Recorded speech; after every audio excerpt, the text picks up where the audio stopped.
નમસ્કાર વાલા વિદ્યાર્થી મિત્રો, આજે આપણે જોવાના છીએ વાર્ષિક પરીક્ષા અપેક્ષિત 2026 ધોરણ 10 વિષય વિજ્ઞાન વિભાગ ડીના પ્રકરણ નંબર 5 જોવાના છીએ. આગળ આપણે પ્રકરણ નંબર 4 જોઈ લીધું, એના આગળ પ્રકરણ નંબર 2 જોયું, બરાબર. તો એ આપણે જોઈ લીધા. હવે આપણે પ્રકરણ નંબર 5 જોવાના છીએ આ વિડીયોમાં. વિડીયોને લાઇક છે અને સબસ્ક્રાઈબ કરી લેજો. ફ્રી પીડીએફ મેળવવા માટે અત્યારે જ આપણે કોમેન્ટ કરો અને આપણા વોટ્સઅપ ગ્રુપમાં જોડાઈ જાઓ. તો ચાલો આપણે વિભાગ ડીનું પ્રકરણ નંબર 5નું સંપૂર્ણ સોલ્યુશન નિહાળીએ. વિડીયોને લાઇક છે અને સબસ્ક્રાઈબ કરવાનું અવશ્ય ભૂલતા નહીં. ચેપ્ટર નંબર 5 જૈવિક ક્રિયાઓ, બરાબર. ચેપ્ટરનું નામ છે માર્ચ 22માં પૂછાયેલો પ્રશ્ન છે મનુષ્યના પાચન તંત્રની નામ નિર્દેશનવાળી આકૃતિ દોરો. ખોરાકના પાચનમાં લાળ રસ અને મંદ હાઇડ્રોક્લોરિક એસિડ HClનું મહત્વ તમારે અહીંયા સમજાવવાનું છે, બરાબર. તો અહીંયા મનુષ્યના પાચન તંત્રની આકૃતિ તમને આપેલી છે. અહીંયા જીભ છે, મુખ, પિત્તાશય, અન્નનળી, યકૃત, જઠર, નાનું આંતરડું, પિત્ત નલિકા, સ્વાદુપિંડ, મોટું આંતરડું, મળદ્વાર, આંત્રપૂછ, બરાબર. તો એ લાળ રસનું મહત્વ તમને અહીંયા આપેલું છે, જોઈ લેવાનું છે. સ્ક્રીનશોટ પાડતા રહેજો વિદ્યાર્થી મિત્રો.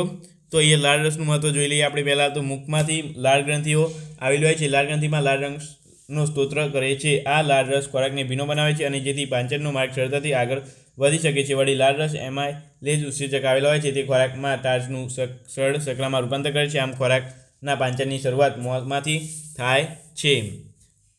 હું વિદ્યાર્થી મિત્રો IMP પ્રશ્ન છે એ જ ચલાવે, બાકી તમને કહી દઈશ. આનો સ્ક્રીનશોટ પાડી લેજો, એ તમારી જાતે વાંચી લેવાનો, બરાબર. કારણ કે જે IMP હશે એ પ્રશ્ન ચલાવવામાં ફાયદો રહેશે તમારે પણ, અને વિડીયો એટલો ટૂંકો બનશે તો તમને પણ ફાયદો થશે અને મને પણ ફાયદો થશે, જેથી હું આગળ બીજા પ્રકરણના પણ વિડીયો બનાવી તમને આપી શકું. મંદ હાઇડ્રોક્લોરિક એસિડનું મહત્વ તમારે અહીંયા સમજાવવાનું છે. ખોરાક મોંમાંથી અન્નનળી મારફતે જઠરમાં આવે છે અને જઠરનું પાચન માર્ગ સૌથી પહોળું અંગ છે. જઠરમાં આવેલી જઠર ગ્રંથિઓ જઠર રસનો સ્ત્રાવ કરે છે. જઠર રસમાં મંદ હાઇડ્રોક્લોરિક એસિડ, પેપ્સિન ઉત્સેચક અને શ્લેષ્મ છે.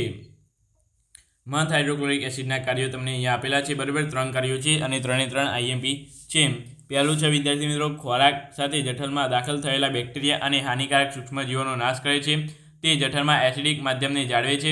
એસિડિક માધ્યમ પેપ્સિનને સક્રિય બનાવે છે અને આ રીતે પેપ્સિનના કાર્યોમાં મદદ થાય છે. આથી પેપ્સિનનું પ્રોટીનનું અંતઃસ્થ પાચન કરે છે.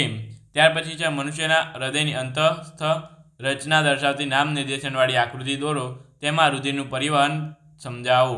તો અહીંયા વિદ્યાર્થી મિત્રો મોસ્ટ ઇમ્પોર્ટન્ટ છે, જુલાઈ 22 અને 24માં પૂછાયેલો છે અને આ વખતે તમારે પૂછાશે. આકૃતિ આપેલી છે વિદ્યાર્થી મિત્રો, આકૃતિ તમારે જોઈ લેવાની છે અને એ પ્રમાણે તમને જેમ આવડે એમ દોરી દેવાની છે, બરાબર. આકૃતિનો તમારે 1 માર્ક્સ હોય છે, બરાબર. તો એ ખાસ કરીને જોજો. મનુષ્યના હૃદયમાં રુધિરનું પરિવહન હૃદયના ઉપરના 2 ખંડો કર્ણકો અને નીચેના 2 ખંડો ક્ષેપકો કહેવાય છે. જમણા ખંડોમાં હૃદયના જમણી તરફનો ઉપરનો ખંડ જમનું કર્ણક શિથિલીન પામે છે, ત્યારે શરીરના વિવિધ ભાગોમાંથી ઓક્સિજન વિહીન રુધિર તેમાં આવે છે. જમનું કર્ણક સંકોચન પામતા આ રુધિર જમણા ક્ષેપકમાં દાખલ થાય છે. આ સમયે જમનું ક્ષેપક શિથિલીન પામે છે. અને હવે વિદ્યાર્થી મિત્રો અહીં છે, જમણા ક્ષેપકમાંથી રુધિર ઓક્સિજનયુક્ત થવા માટે ફુફ્ફુસ ધમની દ્વારા ફેફસામાં પંપ દ્વારા ધકેલવામાં આવે છે.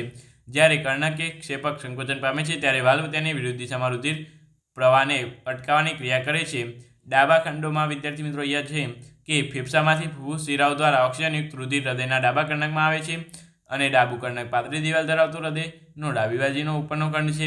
રુધિર મેળવતી વખતે ડાબું કર્ણક શિથિલીન પામે છે અને હવે ડાબું કર્ણક સંકોચન પામે છે, ત્યારે ડાબું ક્ષેપક શિથિલીન પામે છે.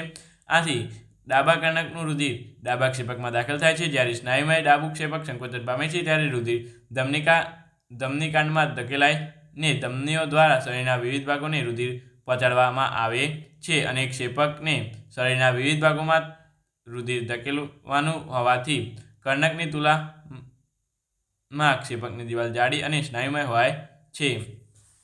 ઉત્સર્જન એટલે શું? મનુષ્યમાં ઉત્સર્જન તંત્રની આકૃતિ દોરી તેની રચના સમજાવવાની છે. ઉત્સર્જન છે અહીંયા વિદ્યાર્થી મિત્રો, તો પાણી શરીરમાં નાઇટ્રોજનયુક્ત હાનિકારક ઉત્સર્ગ દ્રવ્યોને નિકાલ કરવાની જૈવિક પ્રક્રિયાને ઉત્સર્જન કહે છે. અહીંયા તમને તેની આકૃતિ અહીંયા આપેલી છે વિદ્યાર્થી મિત્રો, તમે જોઈ શકો છો.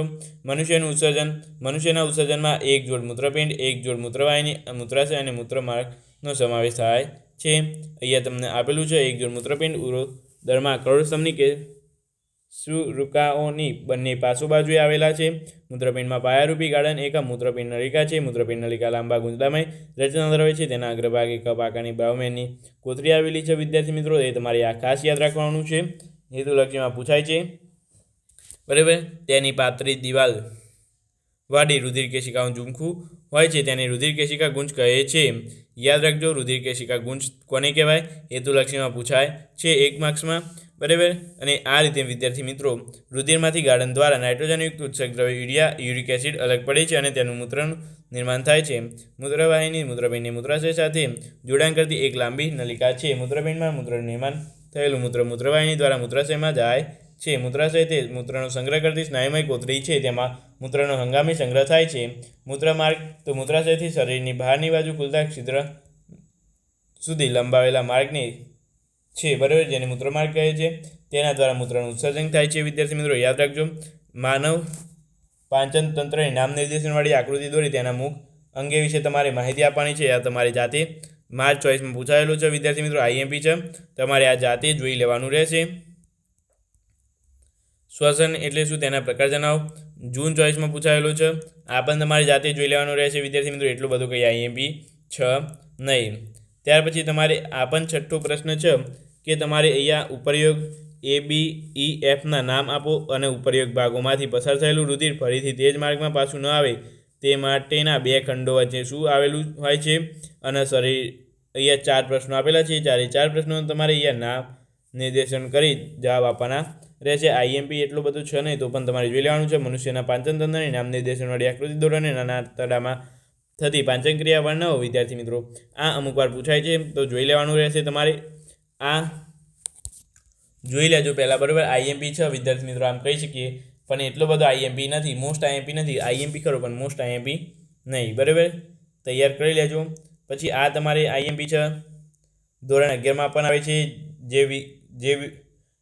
ને ધોરણ 11માં મેથ્સ લેવાનું છે તેમને આ પ્રશ્ન આવશે નહીં, પરંતુ પેપરમાં ધોરણ 10માં તો આવશે, પરંતુ ધોરણ 11માં બાયોલોજીમાં તમારે આ 100% આવે છે. મૂત્રપિંડ નલિકાની નામ નિર્દેશનવાળી આકૃતિ દોરો. મનુષ્યમાં મૂત્રપિંડ નલિકાની નામ નિર્દેશનવાળી આકૃતિ તમારી માર્ચ 25માં પૂછાયેલી છે, બરાબર. અને તેના વિશે તમારે સમજાવવાનું છે ક્રિયા, બરાબર. તો આ તમારી આકૃતિ અહીંયા તમને આપેલી છે. વિદ્યાર્થી મિત્રો, આ જોઈ લેવાની છે. તેની અહીંયા ટૂંકમાં માહિતી આપેલી જ છે, બરાબર.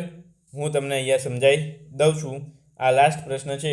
તો મનુષ્યના મૂત્રપિંડની ક્રિયા, તો મૂત્રપિંડમાં વહેતા રુધિર ઉત્સેચક દ્રવ્ય પ્રવાહી સ્વરૂપે અલગ કરવાની ક્રિયાને મૂત્ર નિર્માણ કહે છે. મૂત્ર નિર્માણના ક્રિયાના 2 તબક્કા છે. અતિ સૂક્ષ્મ ગાળણ. મૂત્રપિંડ ધમનીઓ દ્વારા મૂત્રપિંડમાં આવતા રુધિર ઉત્સેચક દ્રવ્યો હોય છે. આ રુધિર બ્રાઉમેનની કોથળીના રુધિર કેશિકા ગુંજમાંથી પસાર થાય છે અને રુધિર દબાણથી રુધિર કેશિકા ગુંજમાં પસાર થતું રુધિર ઘડાય છે. આ પ્રક્રિયાને અંતે સૂક્ષ્મ ગાળણ કહે છે. મૂત્રપિંડ એટલે અહીં પુનઃશોષણ. તો મૂત્રપિંડ નલિકાના ગુંચલામય ભાગમાંથી જેમ જેમ ગાળણ પસાર થાય છે તેમ ગાળણમાંથી વધારાનું પાણી, ગ્લુકોઝ, એમિનો એસિડ અને ખનિજ દ્રવ્યો વગેરેની દિવાલના કોષો દ્વારા રુધિર કેશિકાઓના રુધિરમાં શોષણ પામે છે. તેને પુનઃશોષણ કહે છે. પુનઃશોષણની ક્રિયા બાદ વધેલા પ્રવાહી ઉત્સેચક દ્રવ્યો જ હોય છે તેને મૂત્ર કહે છે. આ રીતે મૂત્રપિંડ નલિકામાં મૂત્રનું નિર્માણ થાય છે. તો આ આઈએમપી પ્રશ્ન છે, જોઈ લેવાનું છે તમારે. તો ચાલો વિદ્યાર્થી મિત્રો, આ વિડીયો સારો લાગ્યો હોય તો લાઇક છે અને સબસ્ક્રાઈબ પણ ભૂલતા નહીં. આગળ તમારે ચેપ્ટર નંબર 10 છે, બરાબર, માનવ આંખ અને રંગબેરંગી દુનિયા, એના વિશે તમારે વિડીયો જોઈતો હોય તો નીચે કમેન્ટ કરો, લાઇક કરો, શેર કરો. અને આની પીડીએફ જોઈતી હોય તો પણ તમે નીચે કમેન્ટ કરો. આપણે મળીશું આ વિડીયો સાથે. Thank you so much. Video જોવા બદલ તમારો ખૂબ ખૂબ આભાર.